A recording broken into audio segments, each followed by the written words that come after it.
Sophie Bertrand, élue au Conseil national de l'Ordre des architectes. Nous avons nos invités qui sont là.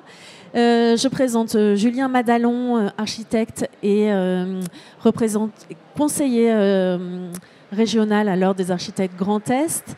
Anne Vaudel, architecte et conseillère à l'Ordre des architectes d'Occitanie. Et Patrick Henry, qui va nous commencer par nous parler de l'exposition qui a été montée à la demande du ministère de l'écologie pour parler de sobriété foncière et qui a fait une exposition qui est passée à la Maison de l'Architecture Île-de-France.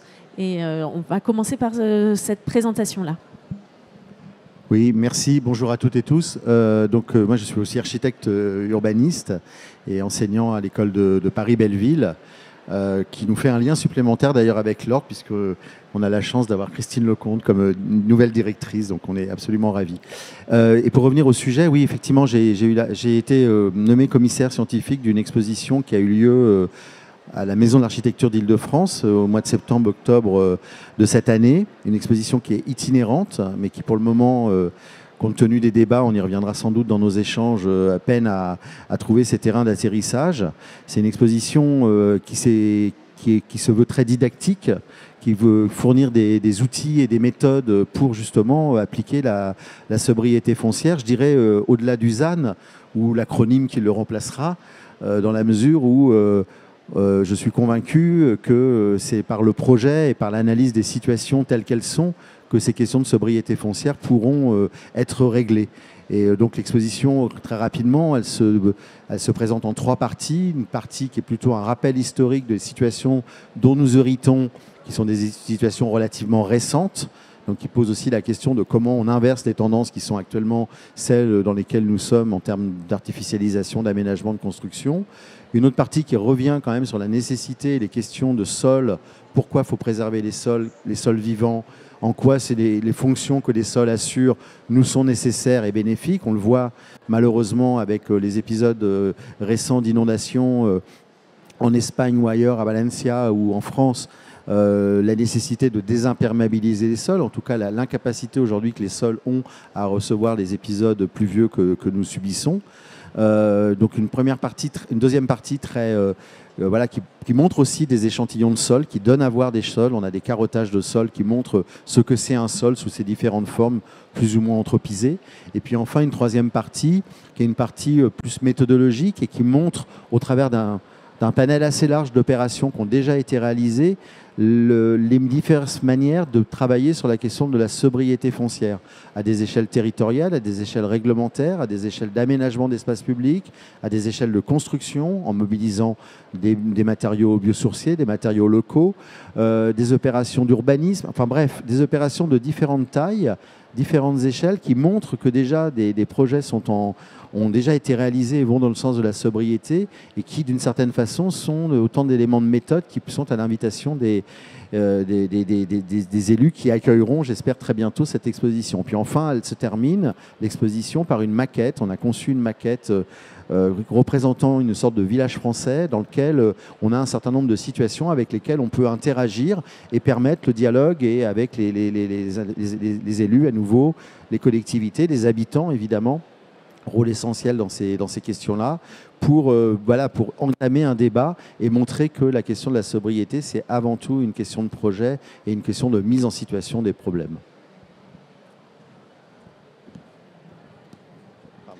Julien Madalon ? Oui. Oui, donc en fait sur le sujet de la sobriété, il y a également la question de l'intensification de l'usage. C'est-à-dire que bien souvent, on oublie qu'il y a des bâtiments qui ont 30% de taux d'utilisation. Et avant de chercher à les reconstruire et imperméabiliser des sols, il faudrait déjà reprendre possession de ses propres patrimoines. C'est aussi une superbe opportunité pour valoriser des patrimoines. Et ça, on ne voit souvent que par le mauvais côté de la lorgnette. Et ça passe par des moments qui peuvent être aussi assez intéressants, comme de la concertation avec les usagers, avec les électeurs. Et c'est un moment qui doit se faire ensemble, c'est-à-dire les architectes sont là en soutien des élus. Et c'est important de le rappeler. Oui, il y a tout un aspect qu'on pourrait qualifier de révélation finalement des potentiels, des situations déjà existantes, puisqu'on parle beaucoup d'intensifier la ville, c'est ce que tu rappelles là. Et on a effectivement des réserves foncières absolument méconnues aujourd'hui.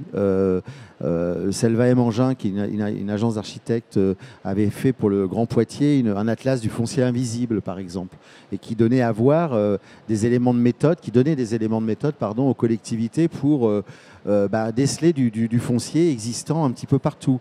C'est l'exemple d'Angoulême qui vient de recenser toutes ces friches et qui trouve 4400 hectares de friches, dont 2200 dans des zones urbanisables. Alors c'est certes du foncier moins évident, moins attrapable qu'auparavant, mais qui montre que des réserves foncières existent dans des zones d'activité, dans des zones commerciales, et ça va être un des sujets d'avenir assurément, pour intensifier les usages, augmenter les constructions en hauteur, se servir des terrains déjà artificialisés, déjà imperméabilisés pour construire de nouvelles fonctions. Tout ça, ça se regarde au cas par cas parce qu'on ne peut pas mettre du logement dans des zones d'activité qui sont perdues très loin des centres-villes, mais il y en a beaucoup qui sont en périphérie des communes. Et par exemple, c'est des terrains qui sont peu ou mal exploités. On constate souvent que un nombre assez important, 30-40% du foncier de ces zones ne sont pas ou peu ou mal utilisés. Donc tout ça mérite d'être regardé. Et pour ça, effectivement, j'utilise le terme de révéler, il y a un petit côté un peu mystique peut-être, mais il y a l'idée que c'est donner à voir des choses qu'on a sous les yeux et qu'on ne regarde plus parce qu'on est dans cette obsession de trouver des nouveaux terrains, d'aménager de la même manière qu'on en fait depuis 40, 50 ans, de prendre des nouveaux terrains, de les urbaniser, de les artificialiser et de construire. On est vraiment dans l'hypothèse d'une bascule complète de méthodes et d'action sur ces territoires. Et alors, on en parle peu dans l'exposition, enfin on en parle, on montre peu d'exemples parce qu'il y en a encore peu, parce que c'est des questions de foncières, des questions de propriétaires qui rechignent peut-être à partager leur foncier, mais on le montre au travers d'illustrations, par exemple, qu'avait réalisé Martin Etienne pour l'Adréal PACA et qui montrait justement des dessins qui donnent à voir les potentiels de ces territoires qu'on peut reconquérir aujourd'hui. Donc effectivement, la question du ZAN fait naître un nouveau paradigme et c'est à nous, architectes, de trouver de nouvelles méthodes et de nouvelles stratégies pour que collectivement, on arrive à trouver des solutions constructives à tous. Donc effectivement, tu parlais d'intensifier. Intensifier, c'est vivre ensemble, c'est mutualiser des besoins. Et ça engendre une nouvelle gestion du voisinage, puisque la densification va créer de nouvelles questions de gestion du voisinage. Et c'est aussi à nous, architectes, d'accompagner les élus dans ce chemin-là, d'objectiver leurs propos pour défendre des projets. Et c'est aussi aux élus d'avoir une véritable vision de leur territoire, puisque chaque projet va devenir un petit peu du cas par cas. Et il va falloir choisir, on va plus avoir beaucoup de foncier disponible. C'est-à-dire que le vide, qui est une matière vivante, devient une matière à préserver. Et donc on va devoir choisir ce qu'on fait, à quel endroit, quand on va utiliser du vide. Et parallèlement à ça, on a le plein, qui est donc l'existant, qu'on va devoir réinventer, nous, en tant qu'architectes, réinventer de nouveaux usages. Et c'est vrai que donc j'ai mené une action territoriale sur le sujet du ZAN à Montpellier. Et ce que j'en ai ressorti, c'est que le ZAN, c'est un peu la théorie des 4 R. Il y a recenser le foncier disponible, il y a réinvestir l'existant pour s'adapter dans cette logique de sobriété foncière. Il y a renforcer le fonctionnement des territoires en réseau et les solidarités territoriales. Et il y a renaturer les sols. Et ce que je disais un petit peu, c'est que donc l'architecte, lui, il est un petit peu le 5e R, le R de réinventer. Et c'est un petit peu ce que tu disais. C'est-à-dire que c'est vrai que moi, je me suis beaucoup pensé sur la question du logement. Et en fait, aujourd'hui, le logement, il est soit individuel, soit collectif. Et le ZAN, ou en tout cas ce que ça deviendra, en tout cas la sobriété foncière, va nous obliger à penser autrement. Et effectivement, c'est un véritable changement de culture auquel on va faire face. Et ce qu'il faut comprendre en tant qu'architecte, c'est que c'est une véritable opportunité pour nous de se positionner, de s'emparer du sujet et de réinventer un petit peu cette profession, puisque donc on ne pourra plus être soit dans du logement individuel, soit dans du logement collectif. Et effectivement, il faut explorer la piste du logement intermédiaire. Et le logement intermédiaire introduit des notions de mutualisation d'usage, de concertation de projets avec les habitants d'un même territoire, pour que cette densification soit acceptée et comprise par les usagers d'un site. Oui, tu as raison. C'est la question de réinventer. Alors, je ne sais pas, ce terme, il est un peu ambigu parfois, parce que moi, dans l'exposition et puis dans le livre que j'ai publié sur l'urbanisme des sols, je montre aussi que cette histoire de la sobriété foncière, elle a une histoire, elle a des antécédents. Il y a des gens qui nous ont montré des chemins. Donc, on peut aussi puiser dans notre propre culture architecturale, urbaine et paysagère des modèles, des gens qui ont, dans les années 60 et au fin du 19e siècle, construit et aménagé avec un souci du vivant. Déjà, on ne parlait peut-être pas comme ça, mais le résultat est là. Ça, c'est la première chose.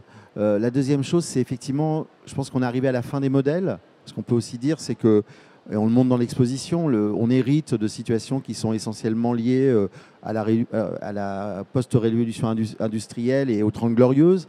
D'abord avec le modèle de l'habitat collectif massif des ZUP, zones d'urbanisation prioritaire, et puis ensuite l'importation du modèle du lotissement, modèle américain transposé en France, qui est de faire une France de propriétaires, puisque c'était le slogan de l'époque du gouvernement du monsieur qui était sur le fond d'écran tout à l'heure, Georges Pompidou. Aujourd'hui, c'est la fin des modèles, et c'est une formidable opportunité de justement inventer des modes de vie, des formes urbaines, des formes architecturales qui soient complètement adaptées aux situations. Et moi, je trouve que c'est une chance pour les territoires de pouvoir s'approprier cette question-là, bâtir sa stratégie de territoire avec des éléments endogènes et pas exogènes. Alors, ça pose la question des matériaux de construction, bien évidemment, mais ça pose aussi la question des formes bâties, ça pose la question de la diversité des possibilités. On voit bien que le logement aujourd'hui, la soi-disant crise du logement, qui est peut-être au fait une crise de l'immobilier, et là aussi parce qu'elle ne produit que des logements standardisés qui ne répondent plus aux besoins et aux attentes des familles. Donc toute cette attention aux situations, aux gens, aux sites, etc., sont des opportunités pour remodeler complètement la manière de faire des collectivités, des architectes qui peuvent aussi les aider. Et moi, je milite beaucoup en tant qu'architecte urbaniste, mais aussi en tant qu'enseignant, pour que les architectes soient non pas partout, mais qu'ils occupent des places dans les différents endroits du projet. En amont, dans la définition, comme tu l'as dit, des programmes, des projets, dans la révélation des situations, dans la résolution, dans l'accompagnement, dans le conseil. Enfin, je pense qu'il y a toute une chaîne de compétences qui passe beaucoup par les représentations et qui est quand même une des caractéristiques des architectes, c'est de savoir représenter les situations. Et cette question de la représentation, de donner à voir autrement les sites, est déjà un préalable absolument indispensable pour qu'on fabrique de nouvelles stratégies territoriales. Après, pour ce qui est du passage à l'acte, il y a beaucoup d'élus qui sont angoissés, tout simplement parce qu'ils ne savent pas comment récupérer le foncier, ou alors ils ont déjà le foncier, ils ne savent pas quoi en faire, ça prend du temps. Et là-dessus, nous, dans le Grand Est, on avait organisé une action territoriale sur l'urbanisme transitoire. C'est-à-dire qu'une commune, ce n'est pas parce qu'elle s'approprie ponctuellement un foncier le temps de trouver un repreneur pour le projet. Elle peut trouver des tiers-lieux qui sont là en provisoire, elle peut créer des activités économiques qui vont se pérenniser avec des associations. Il y a plein de choses qui sont possibles. Mais c'est vrai que c'est une grosse angoisse en fait, pour l'élu de se dire, en fait, il y a ce patrimoine. Je connais des exemples, par exemple à Lunéville, où il y a une friche industrielle, une fabrique de remorques de camions, où ils n'arrivent pas à récupérer une partie du foncier parce qu'il y a un propriétaire privé qui se l'est réapproprié et qui bloque une opération. C'est toujours aussi peut-être aux législateurs de se reposer la question de comment faciliter la vie de l'élu pour qu'il puisse accéder facilement à cette sobriété. Moi, je préfère le terme de frugalité et le terme de ménagement. Vous voyez où je veux en venir. Mais effectivement, ménagement du territoire dans une frugalité qui ne veut pas dire qu'on ne mange plus du tout. Hein. Ça veut dire juste qu'on fait attention à ce qu'on mange. Oui, c'est la question d'être dans un monde fini. Les ressources, elles sont limitées. On le sait maintenant. Et il y a énormément de chiffres, de données là-dessus, que ce soit des données, des ressources qui sont lointaines, énergie fossile et autres, ou des matériaux de construction à proximité. Toute la question des filières aujourd'hui qu'on peine à remonter, et qui est pourtant nécessaire de remonter, des filières de construction locales en particulier. Et puis effectivement, ce que tu cites, c'est la question de la temporalité finalement des projets. On cite, et encore récemment, le maire bâtisseur en disant, voilà, mais c'est peut-être aussi le maire qui maîtrise un temps plus long, alors avec la difficulté de trouver des correspondances avec la durée de ses mandats et d'avoir des bilans qui lui permettent, le cas échéant, d'être réélu. C'est ce qu'on lui souhaite. Mais d'avoir aussi d'autres actions qui sont peut-être moins visibles en termes moins spectaculaires, disons, mais aussi visibles et aussi attractifs pour les territoires. La question de la temporalité, elle est essentielle. Comment on réutilise un territoire pendant une durée avant qu'un usage définitif arrive. Donc ça, c'est des questions qu'on doit effectivement se poser et qui commencent à poindre, dans les exemples que l'on montre dans l'exposition, il y a pas mal de choses, comme l'hôtel Pasteur, par exemple, à Rennes. Alors c'est une métropole, certes, mais ou d'autres endroits, à Auch, un ancien couvent transformé en logement. C'est aussi la question du réemploi des structures existantes, c'est la question de la temporalité, de laisser du temps pour que les projets adviennent. Ce n'est pas forcément de céder le projet, le terrain au plus offrant ou celui qui, paraît-il, est le plus offrant, mais peut-être réfléchir plus globalement à une stratégie de territoire. Bref, c'est toute la chaîne balistique du projet qui est à revoir. Et dedans, la question de l'utilisation temporaire des sites est un bon moyen de donner à voir des possibles, de dialoguer, de créer aussi des espaces in situ de dialogue et de concertation, de discussion, qui permettent d'arriver à un consensus sur des formes urbaines nouvelles, sur des densifications qui sont parfois et souvent difficiles à faire admettre, c'est vrai. Donc voilà, c'est tout cet arsenal-là qu'il faut déployer et que malheureusement aujourd'hui, ce qui me peine un petit peu dans les débats actuels sur la question de la sobriété foncière, mais surtout du ZAN et son devenir, c'est qu'on ne parle que des empêchements que cette sobriété foncière susciterait, mais pas des avantages dont on est en train de parler. Et puis surtout, on pourrait se dire aussi, mais faisons le bilan de ce qui s'est passé, parce que moi, ce qui me frappe beaucoup dans les discussions actuelles, c'est qu'on nous dit qu'il faut continuer les maires bâtisseurs, il faut continuer comme avant, il faut développer, etc. Mais quel est le bilan de ça aujourd'hui ? Le bilan en termes de biodiversité, il est assez médiocre, on l'a vu, mais aussi bilan en termes d'emploi, les usines qui ferment. Encore une fois, là, je lisais un papier sur une usine qui ferme aux Andelys, près de Rouen. Qu'est-ce qu'on fait ? Est-ce qu'on n'est pas obligé, de fait, de changer complètement les paradigmes et plutôt d'essayer de poursuivre le même modèle, de se saisir de cette opportunité pour changer la manière de faire ? Oui, peut-être pour compléter, dans l'intérêt de l'exposition, c'était aussi le fait d'aller au-devant des maires en leur montrant le bilan historique et en leur donnant des moyens et des outils pour des exemples de réalisation positive sur plus de densité et de rééquilibrage du territoire, du sur-mesure. Et puis, il y a l'exemple de la maquette, qui est un outil de travail qui accompagne les maires dans leur visibilité, dans leur projection et leur vision par rapport à l'avenir. C'est aussi la question des outils donnés aux maires. Je veux bien un complément là-dessus. Oui, mais comme c'était dit précédemment, la question de l'adhésion, de la participation des habitants aux décisions est absolument primordiale aujourd'hui. On ne peut plus aménager sans concerter, ça me semble une évidence. Et donc on avait effectivement, merci de le rappeler, conçu cette maquette dans l'exposition, qui est une maquette assez simple en bois, sur une petite table, où on a représenté une série de situations assez archétypales, pour le dire comme ça, de villages français, de villes, petites villes françaises, plutôt que villages d'ailleurs, une zone d'activité, du logement collectif, des lotissements, le centre-ville, etc. Un peu comme le montre d'ailleurs ce dessin qu'on a mis en fond, la ville dans sa globalité, sans opposer des situations, parce que je pense aussi que c'est important de ne pas opposer métropole et territoires ruraux, périurbains, les formes, etc. Tout doit se combiner. Et donc cette maquette, elle a des parties qui sont amovibles et qui permet par exemple de scénariser, vous avez besoin d'accueillir 10 logements, comment on fait ? Donc est-ce qu'on construit en continuité de zones de lotissement mais en les densifiant ? Est-ce qu'on construit en surélévation de bâtiments ? On offre un certain nombre de possibilités par des petits jeux, des petits volumes en bois assez simples, un peu comme le Monopoly, comme les petites maisons du Monopoly. Mais sans être rue de la Paix, on construit des situations concrètes. Comment une usine ferme ? Est-ce qu'on profite de la enfin on profite, on rebondit sur la fermeture de cette usine pour transformer le lieu, garder la structure, ou au contraire on renature le lieu. Enfin, tout un panel de solutions qui sont ainsi proposées aux interlocuteurs de l'exposition, qui a vocation donc à se déplacer, pour en faire un jeu sérieux et qui met en situation des cas auxquels les élus eux-mêmes sont déjà confrontés. Et donc c'est vraiment cette idée de fournir donner à voir des opérations, ce qu'on montre dans l'exposition, mais aussi de mettre en situation des décisions que les élus, les habitants sont amenés à prendre sur leur territoire, d'une manière extrêmement concrète.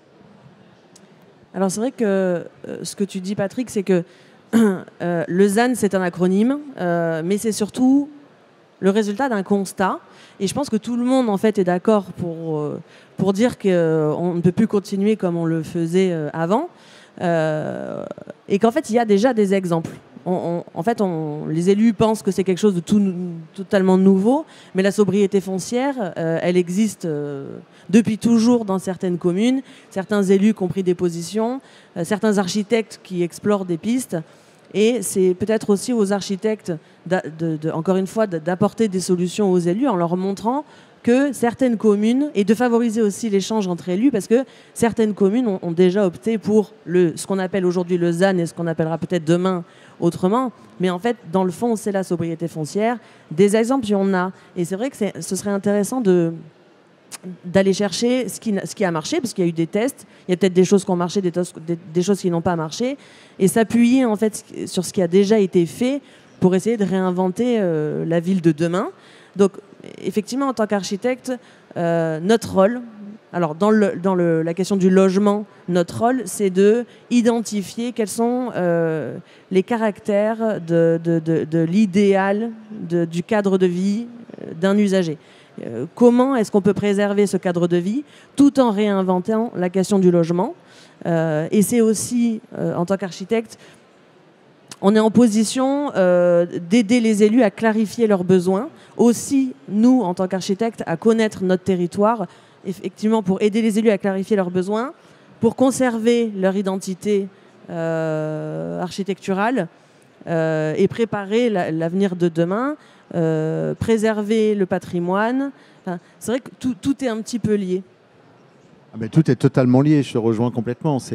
En travaillant sur la question des sols, d'un point de vue au début de recherche et puis d'application sur des territoires, je me suis rendu compte que les sols réunissaient vraiment l'ensemble des questions que tu viens de rappeler, que ce soit les questions de mobilité, les questions de logement, les questions d'équipement, etc. Donc on est vraiment sur quelque chose de transversal, de transcalaire.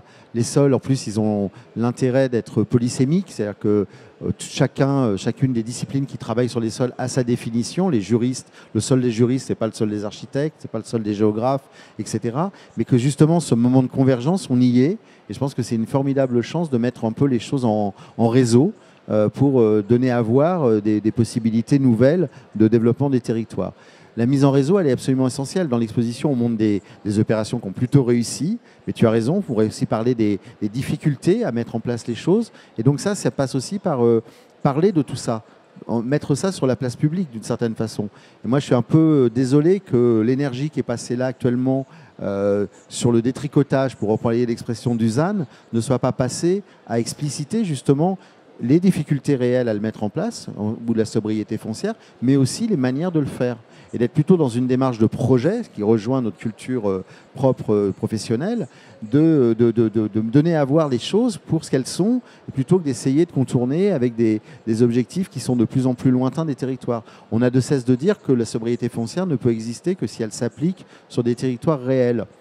Eh ben, allons-y. Donnons par l'exemple des possibilités de montrer en quoi la sobriété foncière peut permettre de construire des logements confortables, réemployer des structures en place. C'est souvent la possibilité de donner des volumes et des espaces qui sont différents de ce que produit le logement neuf, par exemple. Réemployer des sols en place, c'est aussi profiter d'une biodiversité existante qui peut avoir plein d'avantages en termes de loisirs, en termes de confort, etc. Enfin bref, c'est tout un champ lexical du projet qui s'ouvre et qui est absolument essentiel à donner à voir. Donc comme tu dis, effectivement, c'est un nouveau champ lexical. Mais effectivement, ce qu'il faut comprendre, nous en tant qu'archi, mais aussi les élus, c'est que la sobriété, elle est en train de se définir et de se construire, et que, par exemple, la notion de sol, la définition de sol va changer. C'est-à-dire que on va rentrer dans la définition du sol et ça va évoluer. Et effectivement, on a au CAUE 34 à Montpellier, on a une exposition qui s'appelle Terre, Terrain, Territoire, oui. Voilà, et qui explique qu'en fait le sol, c'est pas du tout uniquement ce qui est visible, mais qu'en fait c'est tout un travail de profondeur parce que en fait ce sont des couches successives et c'est pas parce qu'un sol paraît perméable qu'il l'est vraiment. Et effectivement, c'est des notions aussi qu'il faut comprendre pour aller chercher à créer de nouveaux projets, à favoriser la désartificialisation et la mise en valeur, effectivement, donc, de la notion des espaces NAF, naturels, agricoles et forestiers. C'est-à-dire qu'un sol forestier n'a pas la même qualité qu'un sol agricole. Et encore une fois, quand on rentre dans le lexique du sol agricole, chaque sol agricole va avoir une définition différente. Donc, il faut aussi comprendre que c'est quelque chose qui est mobile et c'est à nous de le bâtir et de favoriser le débat. D'ailleurs, c'est très bien qu'on puisse l'avoir aujourd'hui parce que c'est comme ça qu'on va introduire des nouvelles notions, des nouveaux enjeux et qu'on va réussir à bâtir quelque chose ensemble entre archis et ensemble avec les élus. Non, mais tu rappelles très bien la transformation qui est en train de s'opérer, c'est-à-dire qu'on est en train de passer des sols surface à des sols épaisseur. L'exposition initiée par l'agence ANMA, Terre, Terrain, Territoire, montre ça, effectivement, comme on le montre aussi dans l'exposition. On est passé d'un sol, d'une surface, d'un foncier, d'un terrain disponible, facilement disponible en plus, à une épaisseur, à une complexité. Et moi, je trouve intéressant les pistes de projets où justement on part des sols, on part de leurs caractéristiques pour bâtir les projets. Il y a des bureaux d'études qui font ça très bien, je ne vais pas faire de publicité, mais il y a des opérations qui sont en train de se monter, pas très loin de Paris, à Ormesson par exemple, avec les Pamarnes et avec Sol Paysage qui sont en train de... pas Sol Paysage justement, Sol Eco, c'est l'autre bureau d'études. J'ai fait, voilà, comme ça j'ai cité les deux. Mais Sol Eco, par exemple, commence par un diagnostic des sols avant même d'imaginer quel pourrait être le projet. C'est la ville de Ris-Orangis qui se dote d'une cartographie de ses sols pour déterminer sa stratégie territoriale. Est-ce que je sacralise ou pas les jardins privés qui sont des réservoirs de biodiversité? Est-ce que je densifie autant qu'était prévu une ZAC, et peut-être je diminue le nombre de logements, même dans une zone tendue, parce que je veux laisser de la place à des sols vivants? Ben voilà, c'est des choix structurants qui sont faits à partir des sols, à partir de leurs caractéristiques, et qui passent par la production de connaissances sur ces sols. Donc c'est là où les architectes ont un rôle, à mon avis, déterminant. C'est en amont du projet de déterminer les potentiels d'un territoire. Moi, j'ai réédité avec Sylvain Grisot un texte d'André Corbeau, qui est un historien de la ville, et qui s'appelait Aptitude territoriale. C'est une conférence que André Corbeau avait donnée en 1993.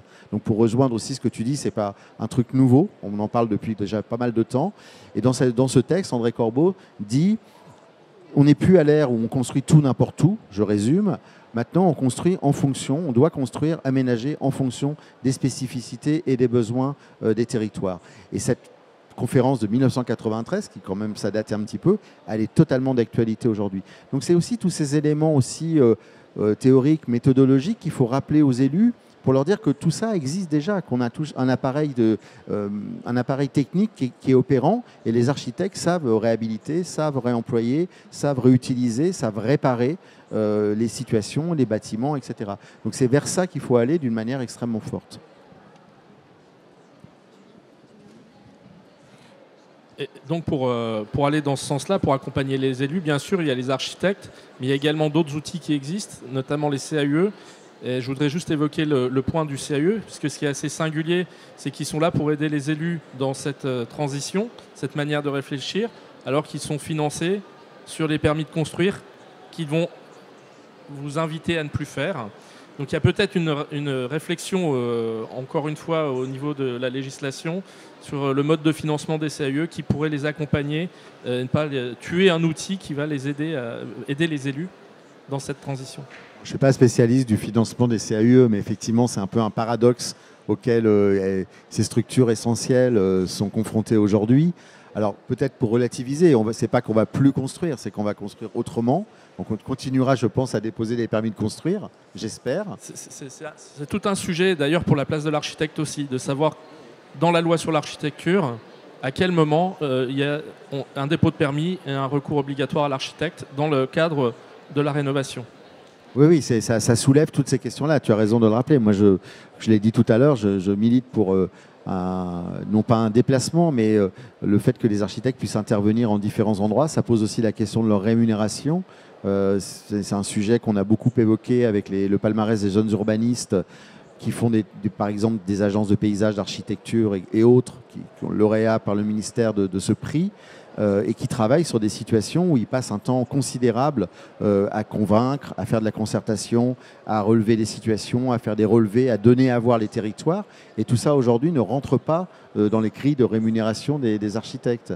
La question de la rémunération au montant de travaux est peut-être à reconsidérer parce qu'elle invite là encore à consommer alors qu'on est plutôt dans une forme de frugalité comme tu l'as dit tout à l'heure. Donc ça ne veut pas dire c'est forcément des sommes dispendieuses, je pense que c'est aussi une économie sur le long terme. On revient sur la question de la temporalité. Mieux étudier les situations, plus les étudier en amont, c'est sans doute faire des économies sur la durée. Donc c'est la chaîne longue du projet qui est à revoir. Si effectivement on dit la réhabilitation coûte plus cher que le neuf, oui, si on considère l'opération en tant que telle, mais si on considère le bilan carbone, si on considère les communs négatifs, comme le dit Alexandre Menin, si on considère la vie plus longue d'un bâtiment, sa réversibilité, etc., on fait pour la collectivité des économies sur le temps. Donc c'est cette chaîne-là qu'il faut déployer, donner à voir, expliquer, faire de la pédagogie, ce que vous faites, ce que les CAUE font. Et effectivement, il serait malheureux que les CAUE disparaissent ou soient affectés par la baisse des permis de construire. Je pense qu'il faut qu'une réflexion sur leur clé de rémunération soit engagée. Je crois qu'elle l'est, mais encore une fois, je ne suis pas spécialiste du sujet. Et j'entends aussi la question de renverser le positionnement et la vision, c'est-à-dire nous sommes 4 architectes aujourd'hui et du coup on parle de la construction alors que dans la question de la sobriété foncière, il y a un autre élément, c'est l'agriculture. Et on peut le voir aussi sur comment on ménage l'agriculture et la question de ce sol vivant par rapport à l'autonomie alimentaire. Merci beaucoup. Et c'est une autre façon de renverser le positionnement pour imaginer un autre projet par rapport à la situation agricole. Et par exemple, il y a 30 ans, on nous disait qu'il y a 10% d'agriculteurs dans les professions. Aujourd'hui, on est à 2,5%. Dans 5 ans, on réduit de moitié le nombre d'agriculteurs. Et là, il y a un projet, quelque chose à imaginer. Et ça répond en partie aux questions que l'on se pose. Le lien entre l'agriculture, l'urbanisme, il est évident. Enfin, les villes se sont construites sur des terres ou autour de terres alimentaires importantes, enfin, à fort potentiel, qu'on a un peu perdu de vue. L'autonomie de la région parisienne, et c'est de quelques jours à peine. Donc, on a un peu perdu ce fil et ce lien avec les territoires. Et moi, je te rejoins totalement. C'est pas par volonté œcuménique de ma part, mais je pense véritablement qu'on a intérêt à associer les questions. La question de l'agriculture aujourd'hui et le devenir des paysans, elle ne peut pas être dissociée de la question avec laquelle on urbanise les terrains. L'hypothèse que vendre du terrain agricole pour faire du terrain constructible, qui dans de nombreuses régions est aussi une manière pour des agriculteurs d'avoir un peu d'argent et d'assurer des retraites, etc., qui sont extrêmement fragiles et faibles, c'est quelque chose, c'est un peu comme le financement en toute proportion gardée des CAUE, c'est quelque chose qu'il faut complètement revoir. On ne peut pas se contenter de cette situation-là. Et puis, c'est un peu toujours le même dessin là, qui n'est plus à l'écran, mais qui va réapparaître. C'est cette idée qu'on a besoin d'adossement. En fait, les métropoles ont besoin de leur hinterland, de leur arrière-pays, tout comme les campagnes ou les espaces périurbains ou périruraux ont besoin des villes pour plein de questions, de services, etc. Donc c'est repenser ce maillage territorial dans lequel l'agriculture joue un rôle prépondérant, retrouver aussi des formes bâties qui permettent peut-être des formes autres d'agriculture, pas simplement des hectares céréaliers, mais peut-être aussi des formes de maraîchage, des formes de production plus locale, plus raisonnées, voilà, qui considèrent aussi la question des sols, puisque les sols vivants, voilà, il y a un paradoxe aussi dans cette histoire d'artificialisation, si on en parle 2 secondes. Tu as évoqué la question des ENAF, les espaces naturels agricoles et forestiers, comme des zones non artificialisées. Or, on sait malheureusement que beaucoup de champs agricoles sont plus artificialisés ou auto-artificialisés qu'une dalle de béton. Donc, c'est sortir de ces ambiguïtés-là et être plutôt dans une logique de compréhension et d'interprétation des sujets, plus que dans une opposition des modèles.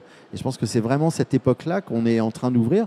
Moi, je la trouve hyper stimulante. En plus, en tant qu'enseignant, former des jeunes architectes à ces questions-là, c'est absolument génial, même si ça génère chez eux beaucoup d'angoisse, etc. Mais je pense que c'est un moment extrêmement fort de transformer les manières de faire. C'est une vraie révolution, pour le dire comme ça. Il y a même un livre qui s'appelle La révolution du brin de paille, donc qui est applicable, enfin, qui est un exemple par rapport à l'agriculture, mais peut-être aussi pour nous sur la paille qui peut être dans la réhabilitation. Donc peut-être qu'on peut boucler la boucle. Absolument. Peut-être juste pour conclure, une présentation du livre qui est quand même la suite de ce travail-là. Qui est la suite ou l'initiative. Oui, c'est un livre que j'ai écrit en 2022, fin 2022, des tracés aux traces. Alors, je n'ai pas fait exprès, hein, l'acronyme TRACE qui est en ce moment cité pour remplacer le ZAN. J'étais peut-être prémonitoire, j'en sais rien. Non, mais blague à part, des tracés aux traces. Pardon. J'ai pas encore le... Voilà, c'est mon quart d'heure pivot. Des tracés aux traces pour un urbanisme des sols aux éditions Apogée, qui est une maison d'édition rennaise, très engagée sur ces questions écologiques, urbaines, etc. Et l'idée de ce livre, c'était de montrer justement, comme j'ai dit tout à l'heure, qu'on ne part pas de nulle part, que tout ce qu'on est en train d'évoquer a une histoire, que cette histoire des métiers de l'architecture et des concepteurs en général qui s'intéressent aux questions de sobriété foncière est assez longue. On parle de Patrick Guedes à la fin du XIXe siècle, du XIXe siècle, pardon. On parle des premiers paysagistes américains, Olmsted ou Claude Nicolas Forestier. On parle des architectes qui se sont intéressés à la réhabilitation, évidemment Carlos Scarpa, etc. Ou Giancarlo De Carlo à Urbino. Bref, la liste est longue des inspirations et des exemples et des modèles qui existent. Donc le livre, il s'intéresse à cette question-là. Il montre qu'il y a des ressorts méthodologiques, théoriques, historiques qui nous servent aujourd'hui. Et puis il ouvre aussi un certain nombre de perspectives sur comment on repense la question du territoire en considérant non plus les sols, comme je l'ai dit tout à l'heure, comme une surface, mais comme une épaisseur, et que cette épaisseur, elle est à la fois culturelle, géologique, politique, et qu'on a tout intérêt à travailler avec. Et donc j'arrive à une espèce de première hypothèse de ce que serait un urbanisme des sols, qui serait un petit peu l'échange qu'on a eu ce midi, de ne plus considérer les choses en silos, mais au contraire de les ouvrir dans une vision à la fois transdisciplinaire, transversale et transcalaire. Très bien, merci beaucoup. Merci. Est-ce qu'il y a des questions? Est-ce qu'il y a une ou deux questions? Ou en aparté, Merci à vous. Merci beaucoup, merci.